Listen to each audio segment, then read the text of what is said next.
Ever wish you had a direct line to, well, someone incredibly powerful and wise? Yeah, yeah. Turns out, a lot of people think you do have that line. Mm. And it's through prayer. Okay. We asked you to send us your thoughts and questions, and you sent in this text called How to Develop a Strong Prayer Life. Right. So today, we're diving deep into how to make that prayer connection strong and vibrant, Okay, yeah. going beyond just the what of prayer and looking more at how to make it a real, consistent part of your life. I think a lot of people struggle with that. Me too? Yeah, it's easy to see prayer as this kind of formal or rigid thing. Yeah. But this text, it encourages us to see it as more like a direct line, Okay. which feels a lot more personal, Definitely. More like a real back and forth. Exactly. So the text uses this phrase, pray without ceasing, Yeah. which honestly sounds a little intense. It does. What does that even look like in, everyday life? Yeah, it does sound pretty intense when you first hear it. It's not about, praying literally every second of the day. Okay. It's more about having this ongoing awareness of the divine, Yeah. kind of like a background hum Okay. of connection, Got it. It's about weaving that awareness into everything you do.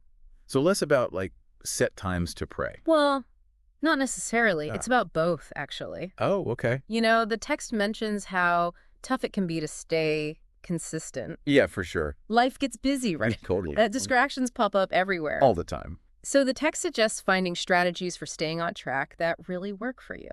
Like what? Well, some people set aside specific times. Like when?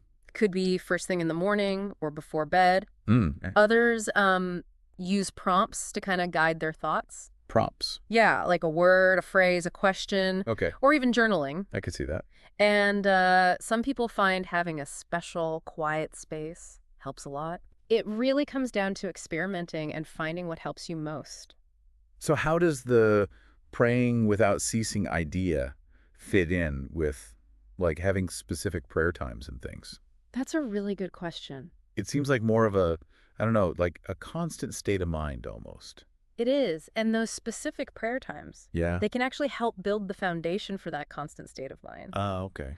Think about mindfulness meditation. Yeah. You're training your attention to come back to the present moment. Right. You can use that same idea with prayer How so? by noticing those little moments throughout the day where you can reconnect, even for just a second. Oh, interesting. So it's about making those moments intentional. I see.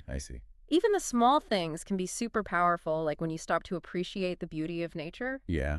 and you feel a sense of gratitude. Okay. Or taking a moment to give thanks before you eat a meal. Sure. Those are all subtle forms of prayer that help you stay connected. That makes a lot of sense. Mm. So the text also talks about experiencing the power of prayer Mm-hmm. when you're doing it consistently. Right. What kind of power are we talking about here? It's not so much about, outward miracles. Okay. It's more about inner transformation. Oh, interesting. So, personal growth, Uh-huh. getting more clarity when you have to make decisions, Yeah. feeling more resilient when things are tough. Okay. I like that. It's about shifting your perspective so you can find that strength and wisdom within yourself.